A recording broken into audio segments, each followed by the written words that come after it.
The Trumpet Daily is presented by Stephen Flurry. The program analyzes world news and history from a distinct perspective and compares current events to prophecies found in the Bible. The program also offers free educational publications, including the Trumpet News Magazine and books and booklets. The Trumpet Daily is produced at the Philadelphia Church of God's home campus in Edmond, Oklahoma, and its sister campus in Edstone, England. More information is available at thetrumpet.com.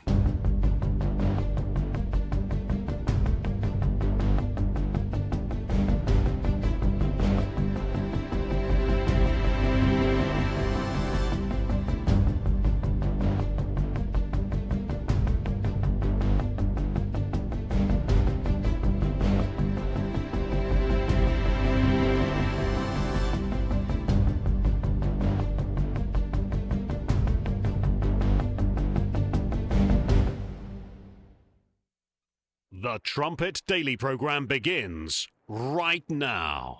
Today's world news, what it means, where it's taking us. I bring you the one and only possible message of world peace. This is a message of hope, tremendous hope. And he said unto me, you must prophesy again.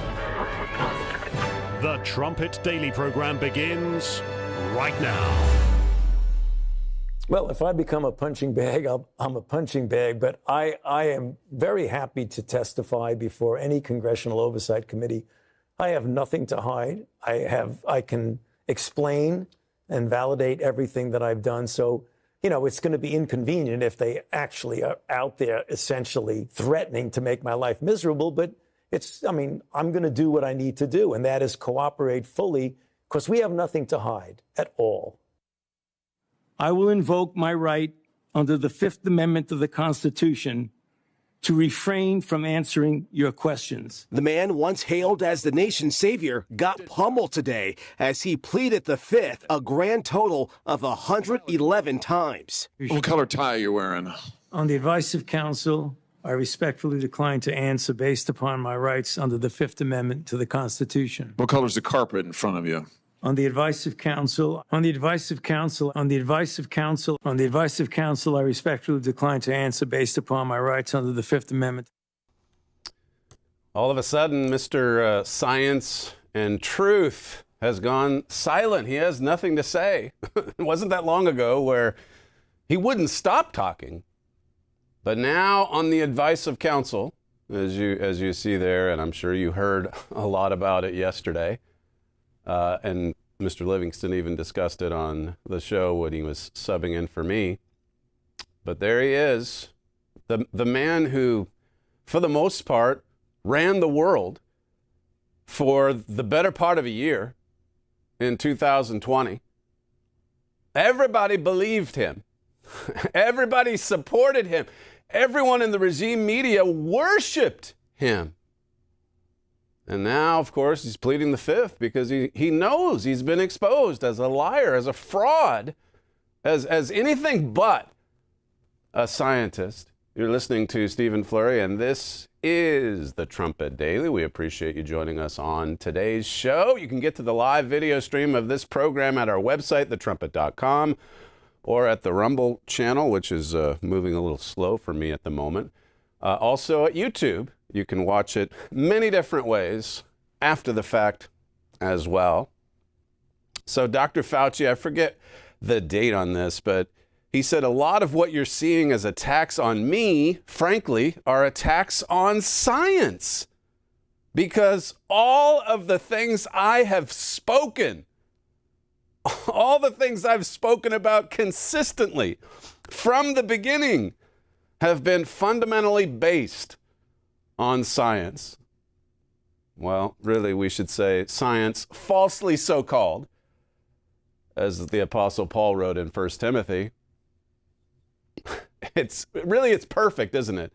A fake scientist in a world full of fakery and phoniness. So much of what we are all in on, that's the latest Trumpet magazine. We have gone all in on not intelligence, artificial intelligence. As I said the other day, in 2020, we went all in on Tony Fauci.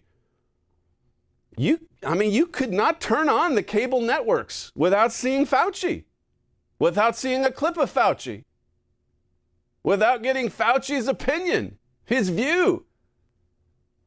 Everything is based on science. Everything he said. That's what he said. Everything that came out from his mouth. How do you look at what people don't realize? I mean, you know this if you've been watching this program. You know who the God of this world is. You understand about his influence, Ephesians 2:2, Revelation 12:9. But someone just filled with vanity, unable to confess any error. It's like Rand Paul said yesterday. Can you at least come here and say you're sorry for anything? No, he's surrounded by his team of shady lawyers And he has a lot of money to pay lawyers because, well, he was making millions during COVID. That was exposed yesterday as well. Using government employees, not exposed by him, but by these senators that know the facts now. And then you add the diary on top of it. What is the lesson to take away from all this? To see how easily, not just an entire nation, but the whole world can be duped and deceived. You would think there'd be a lot more people humbled by this. How did we let this happen? Now, as you heard yesterday, as far as Fauci himself goes, nothing's going to happen to him. He may have backed himself into a corner as much as he's lied. It was surprising that he came out with an opening statement taking credit for the diary. I didn't even know that point that Mr. Livingston brought out, that it was something that he had online on one of the government servers. It would have been so easy for him to just say, well, I put a few of my thoughts in there, but for the most part, my handlers, they were the ones keeping up with the diary. They were the ones, putting in the content. No, he came out and said, that was my unredacted diary. All right, well, you've got the sweeping pardon that Autopin gave him on the way out. It doesn't cover, it's federal crimes, okay, but it doesn't cover for states, and you've already got people like in Florida, the Florida AG, I think it is, calling for him to be prosecuted or indicted. We'll see. Maybe states, maybe a few red states will hold him to account. Why would he need a sweeping pardon? Why would Mr. Truth need to plead the fifth 111 times? You know what the regime media would be doing if it was a conservative pleading the fifth. Oh, you only plead the fifth if you're guilty, if you've got something to hide. Well, now they're singing a different tune.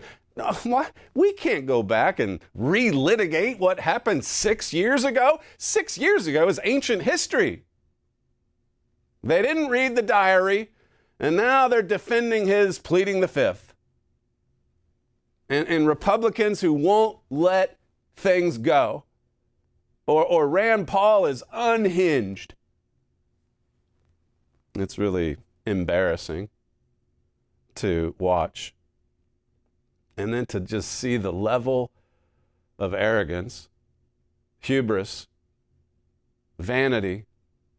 Look at what happened to Lucifer when his heart was lifted up. As I say, you make yourself a pretty big target of the devil's when you think that everything you say is fundamentally based on science and truth. So much has been exposed. At Town Hall, it says Fauci faced tough questioning, getting grilled by Republicans on the Homeland Security Committee over how he handled COVID-19. We know it was a disaster, but Fauci stayed silent. He read his opening remarks and then invoked the fifth on everything, as you heard there in the cold open. Every single question. You know, another thing that's just sickening about this spectacle is on half of the room or committee, they are convinced he's a villain, he's a liar, he's a cheat, he's obsessed with his own fame. And then everybody on the other side of the room, they think he's a saint. When, if ever, will there be an agreement? Two sides coming together. So bitterly divided. And of course, you know what's much closer to the truth with respect to the views in that committee hearing. Because you have to look at the facts. We really did, just in thinking back, some of these clips, You know, it still kind of makes me a little sick to my stomach because I think about what we were doing at Edstone in 2020. I think about the people that were, you know, chasing you down if you didn't have your mask on or if you got within 6 feet of somebody. This is America and Britain leading the way with CCP tactics. The state lowering the boom on the lowly citizens, taking away freedoms. You look at the big picture of all that just 6 years ago, it's hard to believe. With respect to America, it's hard to believe that not just the most prosperous and powerful nation in the history of the world, but the freest. A nation that was established on liberty. And those liberties are protected. They're enshrined in the Constitution, those protections. And all that just went out the window for about 10, 12 months. Businesses evaporated. People were forcibly taken away from their relatives because of a bad flu season. Started by human beings, by the way. Created in a lab that Fauci funded. Yes, he has nothing to say now. His diaries exposed him. You wonder if Rand Paul released it this past weekend, knowing that there's your evidence. He's going to come to the hearing and plead the fifth, but we know. The world knows. You look at Fauci's face yesterday, he knows. He knows the joyride is over. He knows the fame is in the past. Now it's more like infamy. Listen to Jesse Waters from the other night, clip 12. A month before Easter, Fauci told the country that the COVID fatality rate was extremely dangerous. The mortality for this is about 2.5%. It's probably lower than that. It's probably closer to 1. But even if it's 1, it's 10 times more lethal than the seasonal flu. But that's not what he wrote in his diary. He said the fatality rate was actually closer to 0. Didn't matter. In his diary, he was bragging about shutting down the country. I spoke with Bill de Blasio, mayor of New York City, and convinced him, based on what I was saying publicly and my conversation tonight, to close the NYC schools. He had already decided based on what I was saying on TV, and I went on to tell him he should close the bars and restaurants in New York City. Fauci said he spoke to Newsom, who did the same thing with California. But afterwards, he was like, who, me? I wonder if you would recommend locking down schools if you had to do it all over again. Well, you know, again, it's first of all, I didn't recommend locking anything down. Serial liar. And the whole world was following his lead. You heard it there. He's on the phone with de Blasio and, okay, maybe more so in the blue states. Gavin Newsom, and all of them lowering the boom on their people and then having their cocktail parties with their friends, their family. The rules didn't apply to them, just you. In his diary, he says, it's not hyperbole to say that today I am the most famous and talked about person in the country and one of the most recognizable people in the world. Who writes this? Tony Fauci does, with all the misspellings. The most recognizable person in the world. POTUS, Trump, seems to be enamored of me, even though I'm taking the spotlight away from him. Well, those are two egos you don't want to see clash. President Trump finally did comment on Fauci on his social media, and a reporter asked him yesterday, we'll get to some of those clips later, but he could come out so much stronger denouncing him, like some of those senators did, if he would just be willing to admit error to admit that he's wrong or he made mistakes. But when you've got this giant, supersized, overswelling ego, that's hard to do. Herbert Armstrong used to say, the hardest thing in the world for human nature to do is to confess error. That's the first step to repentance toward God. Fauci gives the numbers on April 7th, 2020, the number of infections and deaths. And he says, the press is still hot and heavy about me. Multiple stories per day, directly or indirectly, involving me. The radical left, they make a big deal about President Trump liking to read articles about himself. Well, what about here?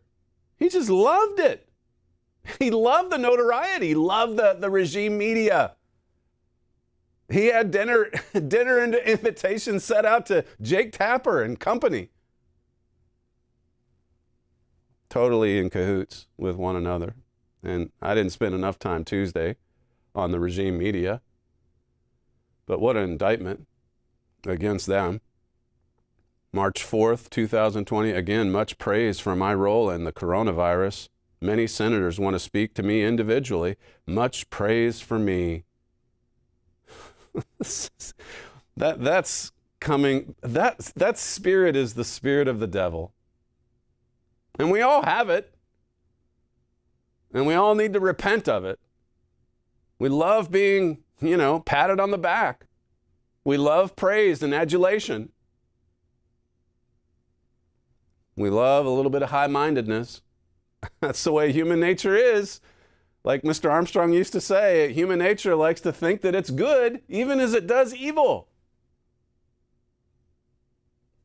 Here he's finally, if there's one good thing to come out from this, it's the exposure. The exposure of all this evil. And you would think people would really be examining themselves and the role of government. But there's going to be a lot of other Faucis to come forward in the days, weeks, and months ahead.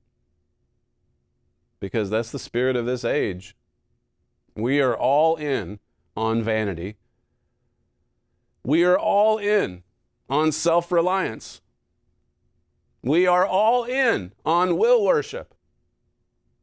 It's true. And it's prophesied. Listen to President Trump yesterday in the Oval, clip 3. Dr. Fauci invoked the Fifth Amendment more than 100 times today. Yes, sir. Rand Paul said he's going to hold a vote on holding him in contempt of Congress. Do you think Dr. Fauci should face repercussions for this? Well, I watched the whole thing today, but more importantly, I was a part of the whole Fauci. I inherited Fauci. He was here from the 1980s, so I had him for a period of time. And I disagreed with him on a lot. I would have had to close down the whole country if I listened to him. Many more people died under Biden than died in the Trump administration from COVID. COVID was a disaster, but Fauci did not help. As I say, it could have been a lot stronger if just Biden was worse. I disagree with Fauci. And then in the same exchange, he's bragging about Operation Warp Speed and putting pressure on everyone to get the jab, to get the booster, to get multiple boosters. Here's clip 4. Mr. President, why do you think Dr. Fauci invoked the Fifth Amendment so many times today when he has the pardon? And what was stopping him from just giving an honest testimony this morning? Well, look, I've never been a big fan of Fauci. Why he did that was very simple. His lawyer told him to. I don't know if he would have been better off not doing it. There were a lot of questions that I guess he could have answered, and some maybe he didn't feel comfortable in answering, but his lawyer told him to do that. Pretty weak. A pretty weak response. What's he hiding? He worked under Trump during that dreadful year. President Trump tweeted this out. Operation Warp Speed was a spectacular success. In fact, many say one of the most successful things ever done by an American president. pushing this vaccine on the world that caused so many side effects, including on Tony Fauci. And that's revealed in his diary. He never came out and said publicly, you know what, I had a pretty bad side effect from the jab myself. No, he wrote about it, thinking it would never see the light of day, but it did. Tony Fauci. I forget what the problem was, but it was pretty serious. And it came as a result of the vaccine, which wasn't even a vaccine. It was an experiment. And human beings were the guinea pigs, the mice, the rats, just experimenting with man-made technology. We were all in on the vaccine. One of the most successful things ever done by an American president. Warp speed. Getting that vaccine out that hurt so many people, that made so many people sick, that caused a lot of heart dysfunction and other dysfunctions of vital organs. I said from the beginning that the virus came from the Wuhan lab in China. Fauci strongly disagreed, always trying to protect China. Well, there's a truth. There's a kernel of truth in that, but is this all really something to brag about? I inherited Fauci. Fauci was largely taken out of play, and then along came Sleepy Joe Biden, who made Fauci a king. I called Biden to tell him Fauci was no good, either didn't have a clue or was dishonest. The call was received, but sadly not acted on. Well, you come back to everyone being all in on Fauci and the lockdowns and the masking and the social distancing. I played the montage for you the other day. All these talking heads just praising him, praising Tony Fauci, a human being, a mere mortal, a fake scientist. This will take you back. This montage put together by Grabian, but it's several minutes, but it just shows how much damage it was causing, putting your faith, your trust in a man, and just how much the media worshipped him, will worship, on full display. This is clip 7. President Trump wrote on Twitter, "Don't be afraid of COVID. Don't let it dominate your life." Don't let it dominate your life? In terms of responding to a comment like that, it's gross. It's okay to be afraid of COVID, and it's okay that it's dominating your life. Everyone should be afraid of COVID. You shall know the truth, and the truth shall set you free. I can't come in, Mom. It's because of this flu thing. We won't be free of this pandemic until we listen to the acknowledged truth. Listen to the scientists. Science is truth. You know, science is truth. What is the impact to public health when people are openly questioning the science? Now is the time to do what you're told.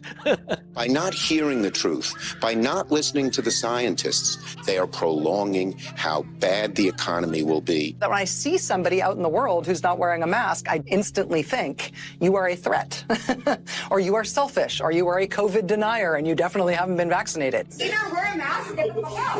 What does this have? Are you vaccinated? I am triple vaccinated. So why are you wearing the mask? Seek out the scientists and listen to their advice. Listen to scientists. Listen to the scientists. Trust the experts. We're going to trust science. We're going to trust the experts. Parents who say, well, I need to do my own research, makes you think of that cartoon I saw of the tombstone that said, I did my own research.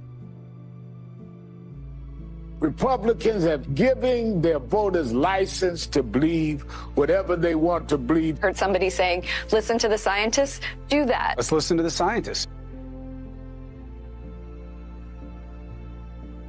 That phrase, do your own research, it's popping up a lot in conversations about coronavirus and about COVID vaccines. Doing your own research, it seems so innocent, but it can have serious consequences. Renee, what are the roots of this phrase? I feel like I used to hear it around QAnon craziness. Tase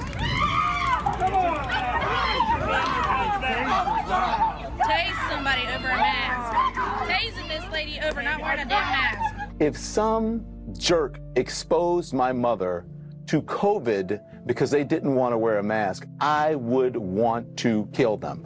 We can watch the experts, but we shouldn't be listening to Trump, a non-medical professional. Well, the answer is listen to Bill Gates. Bill's right about a lot of things, and he's the steep learning curve in global health. And we're really seeing just how important it is to follow science. Yes, exactly. And we need to listen to scientists. The idea that people are questioning the science behind the vaccine. The science checks out. Even if you don't believe in the science, you think you're tough enough and you're healthy enough and you're young enough. The scientists were right all along. Eventually, the science catches up with you. Are we doing more harm than good by questioning the science behind J&J? Trust that vaccine. Trust the experts. Listen to the medical experts. Trust the experts. If you don't understand the science, you don't know what you're fighting. Just let the experts speak. So maybe you should just shut up right now. You don't want to take advice from your golf buddy or from your aunt. You want to listen to the scientists. Can we all stop saying, I need to do my own research? You see the ultimate effects of what happens when you don't listen to the scientists. This isn't about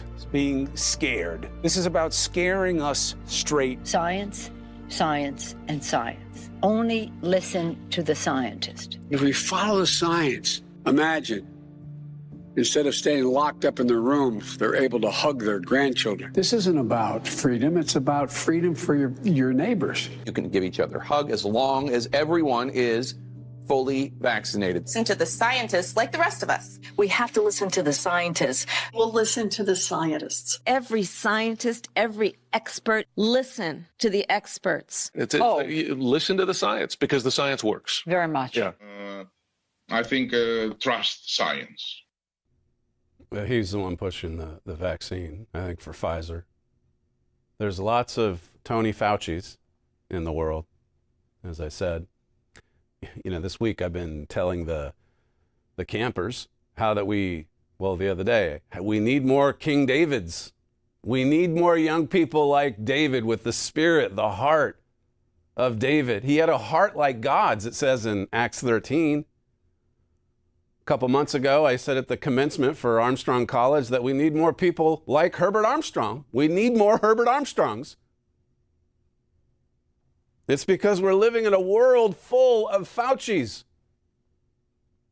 The spirit of high-mindedness, it's everywhere. Just follow the science, don't do your own research, don't believe the facts. And then, like this one gal tweeted out, the media somehow found time for Fauci's sainthood, but somehow didn't find the time to read his diaries. No time for that. We got to blot that out. We've got to erase that history. My father makes the point in the Ezekiel booklet, how that the devil tries to erase his own history. But how many people even look into history in this end of history age we're in? We've come to the end of reading. We've come to the end of history. And look at how easily the whole world can be duped and deceived.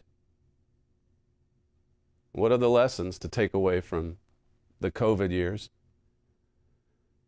You know what else? I didn't bring the clips to show it, but if President Trump is right that more people died of COVID under Biden than under Trump. Well, Trump was there all through 2020. He was there through the first part of January 2021 through the fake insurrection. And then the inauguration for the auto pen presidency, that would have been January 20th. So if more people died of COVID after January 20th, 2021, do you think the hyperventilating and scaremongering on the news networks, do you think that intensified as you went through 2021? Or did it die down? Well, of course it died down. And then you didn't need the daily trackers as much because it wasn't necessary to scare people. so that we could rig the election. COVID is not the only, like I said the other day. You got COVID, you got the election rig, you've got January 6th. Look at how easily we just receive lies and don't do anything about it. Don't stand our ground. Don't stand for the truth. Certainly don't penalize or punish anyone for telling the lies. What does it say about our world? So many, everything you see each day in the news cycle. Look at the ongoing war with Iran. Never ending. The mighty United States of America. And Iran is just flexing its muscle, unafraid, knowing that if it just waits out the U.S., it's going to win. The forces of evil in this world, they're here, they're abroad, they're everywhere. Lots of Tony Fauci's to go around. The Telegraph says, why Saudi Arabia finally joined the war. On Tuesday night, the kingdom joined U.S. forces in carrying out a series of airstrikes on Iranian proxy groups in Iraq. And you see how Saudi Arabia, I mentioned the other day, Jordan's being drawn into this. Egypt, there was a drone strike on Egypt. The war is, it's escalating. There are new fronts opening on this war. Daily, it seems. Axios says Iran launches missiles at U.S. base for the first time since Trump paused the strikes. Jerusalem Post, exactly what Iran intended. Some Jordanians buckle under missile pressure, demand the U.S. withdrawal. Doesn't seem like it's getting much better. I mentioned the other day that prophecy in Psalm 83 and how that Germany's going to be drawn into this as the U.S. withdraws, and Germany will use the instability in Jordan as a pretext to sweep through the entire region like a whirlwind. And as I said the other day, what a difference when you look at what Assyria does in fulfillment of Daniel 11:40, and you compare it to what's happening to Manasseh right now and the weakness that's being exposed. Can't seem to bring this to an end. This was President Trump speaking in the Oval Office, clip 5. We're going to be hitting them very hard because it's our turn to hit them. They know it's coming. They're asking us not to do it, but, they tried shooting it last night. So we had 5 rockets shot going 8,500 miles an hour, and all 5 rockets were knocked down to the ground. But they nevertheless took a shot, so it's our turn. And we'll see if we get there with an agreement at some point, but we're going to hit them very hard. Under what scenario do you see Iran attacking U.S. installations and personnel overseas and you withdrawing? I don't see that. No, we're not. No, we're going to hit them very hard. I mean, I can actually say that because there's very little they can do about it. It was a different group than we're dealing with. They've already apologized, but we got to smack them a little bit. Mr. President, who's going to hit back when they strike? Will I always hit back? Yes. Pretty much. Yes. So the smackdown, I guess, continues. Total obliteration. How many months are we into it now? And as I say, you look at what goes on behind the scenes with Russia and China supplying Iran. Listen to one more. This was in an interview with Fox News, clip 6. President Trump reacting to that Iranian attack on U.S. forces overnight in Jordan. President Trump tells Fox News about Iran, we are going to beat the effing S out of them. He went on to say, we'll be hitting them hard. They're going to get a beating. So clearly the United States is going to respond to what the president described as a surprise attack. He says U.S. forces had just minutes to shoot down these incoming Iranian ballistic missiles. The president says he has reviewed video of the shoot down, and it was U.S. forces conducting this operation to defend that area. He said it was real time. They were calling out coordinates and ensuring that none of this incoming Iranian fire got through. I also asked the president about those U.S. and Saudi airstrikes against Iran-backed Iraqi Shia militias overnight. He says those strikes were coordinated with the Iraqi government. He called these Iran-backed militias a cancer on the world and says he is considering additional warnings against Iranian proxies and their link to the Iranian regime. So one day they're moderate. They want peace. They love negotiating. And then the next day you unleash this profanity-laced tirade about what you're going to do to their country. What is it with all of the cursing, by the way? One of the clips from the hearing yesterday, I forget the name of the senator, but he was letting Fauci have it, and Fauci deserves it. But then he used the F word, and this is in a congressional hearing, and he used the S word as well. Axios has a piece. Political profanity is having a bleeping moment. So there's a curse word in the headline from Axios. For their part, they've got to weigh in on this. This is a big story. This is a big development. Politicians are increasingly abandoning scripted language and publicly cursing as profanity becomes a more common political tool. That's all it is.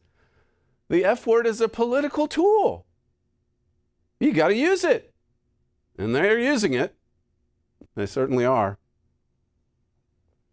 The shift suggests politicians are using profanity intentionally to project authenticity, signal confrontation, and distance themselves from traditional Washington norm. This is what sets you apart. This is what shows you're not just embedded into the swamp. You're kind of on the fringes. You're like a maverick. What they're saying, there's this dissatisfaction and anti-establishment fervor that's been present for probably at least a decade now. So is this the solution to all of our problems? To all the evils that we're seeing in government and outside of government, overseas?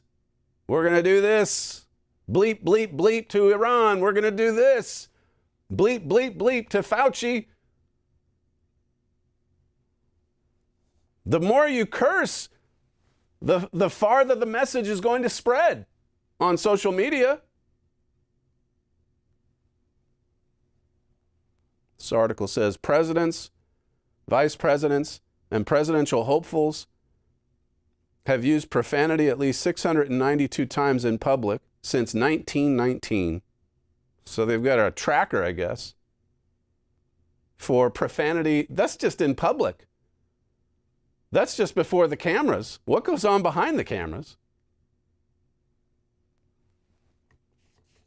Listen to this proclamation, or general order from America's first president. This is August 3rd, 1776.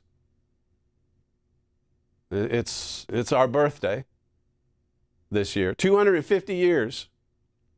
August 3rd is Monday. So we're coming up to the 250th anniversary of this statement made by George Washington. It says, the general is sorry to be informed that the foolish and wicked practice of profane cursing and swearing, a vice hitherto little known in our American army, as growing into fashion. He hopes that the officers will, by example as well as influence, endeavor to check it, and that both they and the men will reflect that we can little hope of the blessing of heaven on our army if we insult it by our impiety and folly. If we carry on like this, how are we going to be blessed from heaven above? How are we going to win favor from our Creator? This is an American president said this, the first one. It says, added to this, it is a vice so mean and low without any temptation that every man of sense and character detests and despises it. Every man of character despises this wickedness. So said George Washington. My father gave a program. This was back in 1997, blast from the past, almost 30 years ago. The title of the program, Hosea, a warning to Britain. Well, it's a warning for America as well. Listen to clip 2. Let me read another statement by Mr. Churchill. This was a statement by a friend of his. His speeches set the whole kingdom on fire, said Lord Ismay, the Prime Minister's chief of staff and closest associate throughout the war. He absolutely refused to admit the possibility of defeat. He believed passionately in victory if you deserved it. An interesting statement at the end, if you deserve it. Do you suppose we deserved it in World War II? Well, I suppose at least enough so that God gave it. But what if we don't deserve it? Then what happens? What if we get in serious trouble like we did in World War II, and even worse, as the prophecies say, and we don't deserve victory, or we don't deserve to be saved? Then what happens? Well, God says He's going to save us regardless. He is going to save Britain and America regardless, and even this whole world. But there's going to be a great amount of suffering first if we don't listen to His message, if we don't listen to His prophecies. He's referring to, again, some history during the time of Winston Churchill. What do we need to do to deserve victory? Well, we need upstanding character. Do we see that in our society today, in our nations? This article from Axios, it says, voters perceive swear words as significantly more informal, which measurably improves voters' overall impression of a candidate by making them sound like an ordinary person. Well, he sounds like me. This is the way I talk. I curse all the time. So I love it when I hear Trump do it, or the senator, or when it's on Fox News or MS Now. It makes them more relatable, I guess. It makes them look more down to earth. They're just an ordinary Joe. Cuss-filled rhetoric didn't necessarily persuade more voters, but it did help candidates unconsciously pass the vibe check, indirectly increasing voter support. How embarrassing. What an outrageous take to have on leaders or yourself or anybody. But there it is. And it's such a big development that it's got an article at Axios devoted just to the use of swear words. Does this show that our character is improving as a nation, or is it getting worse? Here again, we're in the post-truth era. Fauci's proof of that. The regime media is proof of that. We're in the post-history era. That was from what, The Atlantic? The end of history. And, of course, the end of reading. Maybe that was the Atlantic one. Hosea 4:6, destroyed for lack of knowledge. And you know what else it says in that chapter? Well, let me just read the first 2 verses. Hosea 4 and verse 1. It says, hear the word of the Eternal, you children of Israel, for the Lord has a controversy with the inhabitants of the land, because there's no truth, nor mercy, nor knowledge of God in the land. By swearing and lying and killing and stealing and committing adultery, they break out and blood touches blood. What does God think about this subject at Axios? Do we deserve to win? Do we deserve victories in war? Do we deserve blessings from God? Are we winning favor from God like the Speaker of the House said last week? Or is it something altogether different? Is it the exact opposite? You know, and the theme at camp this year, these past 3 weeks, has been prove God. Prove his existence. Prove his involvement in your life. And we have these daily forums given by ministers in most cases, but Mr. Hilliker organized it to where the first 5 minutes is a short speech given by one of our headquarters employees on basically on science proving God, true science. Here we've been, our young people are receiving science and truth in ways that the whole of this world did not just 6 years ago. And here you just saw the montage, all these vain talking heads lecturing society about the importance of believing their science and not doing any research on your... That doesn't even square with what God says about prove all things. You heard them though. They said, be careful. Your own research is going to get you into trouble. So don't prove anything. Just listen to Fauci.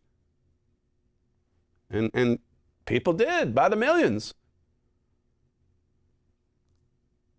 1 Timothy 6 and verse 20.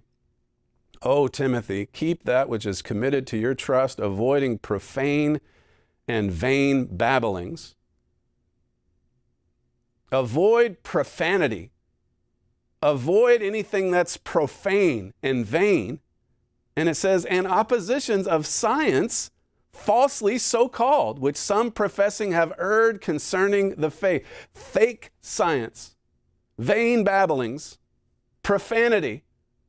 That's what proceeds out of the heart of man. Fauci said yesterday, this is in his diary, July 13th, 2020. Yesterday, Florida had more than 15,000 infections, most for any state since the beginning. Major show of support for me for multiple and varied... Take a shot at Florida, because that's, DeSantis. And then praise yourself. Major show of support for me from multiple and varied sectors. Most people expressing outrage that the Trump administration would be so bumbling and incompetent to try to discredit the most credible scientists in the world. He called himself the most credible scientist in the world. You can't make this up. He says, TV and print have flooded the media in support of me and condemnation of the Trump administration. Just a political hack. That's what it amounts to. Anti-science. Science falsely so called. This is in the New Living Translation, or the NIV. O Timothy, guard what was committed to your trust, avoiding the profane and idle babblings and contradictions of what is falsely called knowledge. Another translation, avoid godless, foolish discussions with those who oppose you with their so-called knowledge. Just avoid it. Shun it. Stay away from it. Don't cozy up to it. Don't lower your standards because you see it all around. What does it say about following a multitude that does evil? Even if you're not engaging in it yourself specifically, but giving your approval of it. That's at the end of Romans 1. God says don't do that. Exodus 23 says don't follow the crowd toward evil. Be willing to stand alone if you have to. Be willing to fight for the truth. Be willing to defend God's revelation. So here our teenagers are coming into form every day, and they're hearing about, how God designed the hummingbird and how it makes no sense whatsoever if we supposedly evolved from ooze of some kind. They're getting true science. They're learning about the Creator. They're avoiding vain and profane babblings coming from men, coming from people who call themselves the greatest scientists in the world. The lengths we'll go to worship some man's opinion over and above God's. That is will worship. It's a religion. It's a religion. And Paul gives some really helpful admonition here. Just stay away from it. Stay away from fake science. Stay away from profanity. Stay away from babbling. And get grounded in the truth. Just back up to verse 3. This is in that same chapter. 1 Timothy 6, verse 3 says, "If any man teach otherwise, and consent not to wholesome words even." Wholesome words?